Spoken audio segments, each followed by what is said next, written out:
Ladies and gentlemen, John Ossoff had what was supposed to be a killer line the other day. And while the sailors on the Lincoln fight his war, while he fruitlessly drains our munitions and oil reserves, the president sleeps through his meetings. He golfs and trades stocks. See, he doesn't want to do the job. He wants to build his ballroom and travel with Natalie on their apparently defenseless flying palace gifted by the Emir of Qatar. I'm Rich Lowry of National Review, and that was John Ossoff, of course, the Democratic senator from Georgia, running for re-election this year and highly touted as a potential Democratic presidential candidate in 2028, making this insinuation about Natalie Harp. He just calls her Natalie in that clip.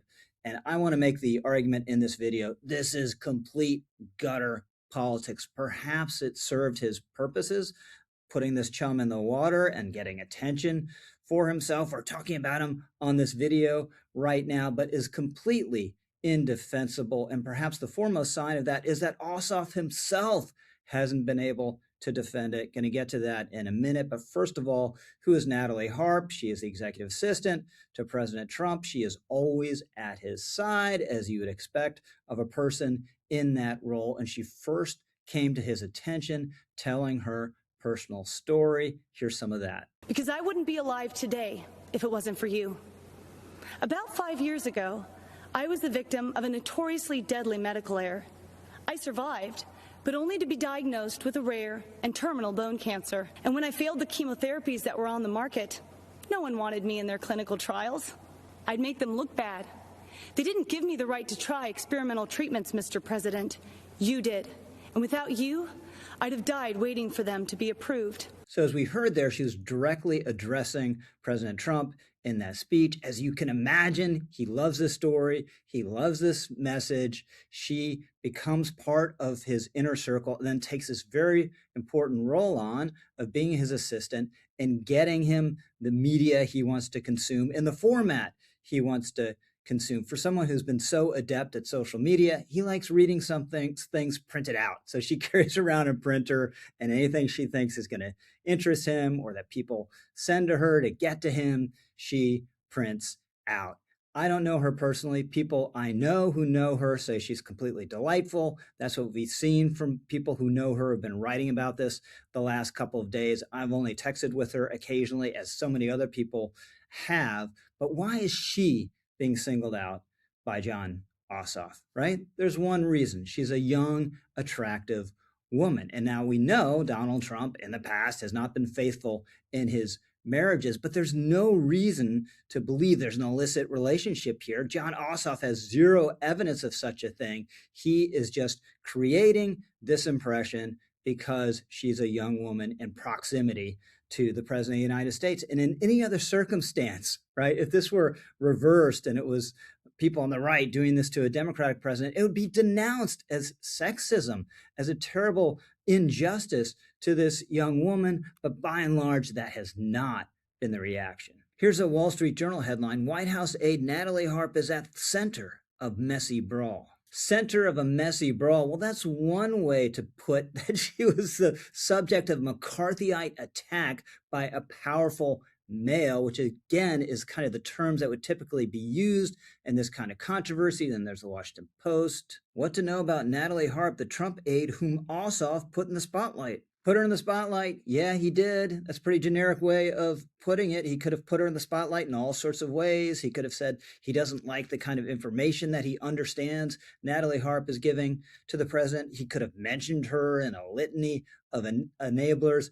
No, he mentioned her and only her for a very specific reason, and we all know what it is, and the left was completely delighted by it. Former Obama bro and Pod Save America co-host Dan Pfeiffer tweeted this: "This is going to lead to some uncomfortable conversations in Washington newsrooms, suggesting there's something that people know that the rest of us don't." Progressive journalist Josh Marshall wrote this: Given that Natalie Harp is not only a conventionally attractive woman, but also Trump's type, there's an obvious and understandable inclination to imagine that they're involved in a sexual relationship. Perhaps they are. But my best guess is that the relationship is more akin to an emotional support pillow slash blanket.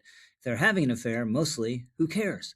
There's so many other higher priority dangers this rapidly fading degenerate man-child poses to our country and our future. If he's receiving some kind of emotional soothing from Harp, in whatever form, better he get it there than from invading more countries. So there we get open speculation about a sexual relationship occasioned by Ossoff's line. Then there's this, that's classic McCarthyism. This is left-wing influencer Ron Filipkowski posting on X, and he's reacting to Lee Zeldin, the EPA secretary, objecting to this Ossoff attack on Harp. They're really circling the wagons tonight on this. It's all hands on deck. All he said was that they fly together a lot. Sheesh, these people are triggered for some reason. Now, that's really classic in terms of the dynamic of these stories. So what happens, you put something out there like Ossoff did, and then if the people you're talking about ignore it and don't deny it, you say, oh my gosh, they're not denying it. There must be something to this. But if they ferociously deny it and ferociously counterattack the way the White House has on this, then you say, oh, wow, they're really sensitive about this. They must be guilty of something, right? So you get them coming and going. By definition, one way or the other, no matter what their reaction is, they are guilty. And that post also plays off a real cynical element of this, or another cynical element of this. Ossoff has plausible deniability, or I guess I should call it implausible deniability, because all he said, right, is that he likes to fly with her. I didn't say they're having an illicit relationship. No, I'm just saying he likes to fly with her. What's wrong with flying with someone? And the key giveaway here is that even Ossoff himself, when discussing this with Jen Psaki on MSNBC, couldn't stand by this line from the campaign speech. Take a look at this. And the reason I asked about Natalie Harp is because it's kind of raised this question out there, more questions about her. He is surrounded by sycophants, no question. I just talked about that. But you specifically mentioned her, and I just wonder why. Well, I've heard this particular aide referred to as his security blanket. And I think we could say that about any number of the senior aides in the White House. They're not telling him what he needs to hear. They're telling him what he wants to hear. And the nation is at war, and we cannot afford that.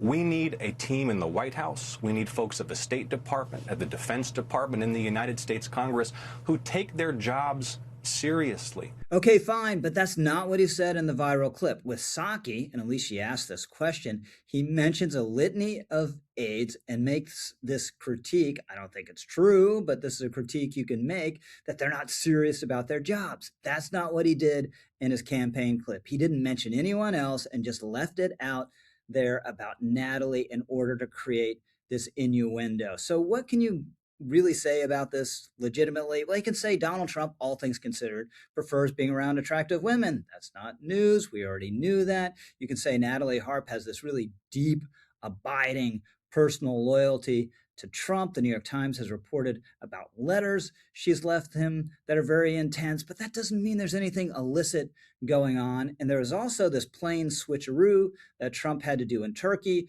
when there was an Iranian threat against him. He sneaks off one plane, goes on to another, and he takes a couple aides with him, right? He takes Natalie Harp with him, but he takes others with him as well who have been with him for a very long time and are very loyal. Walt Nauta, Dan Scavino. No one is suggesting he's having affairs with them. Now, for Natalie Harp now, this is never going away. This is out there now. There are people who are a quarter or half paying attention who just think, well, I heard something untoward about her at some point, and Democrats are all going to believe this about her. So this is deeply unfair. Now, I understand Ossoff doesn't like Trump.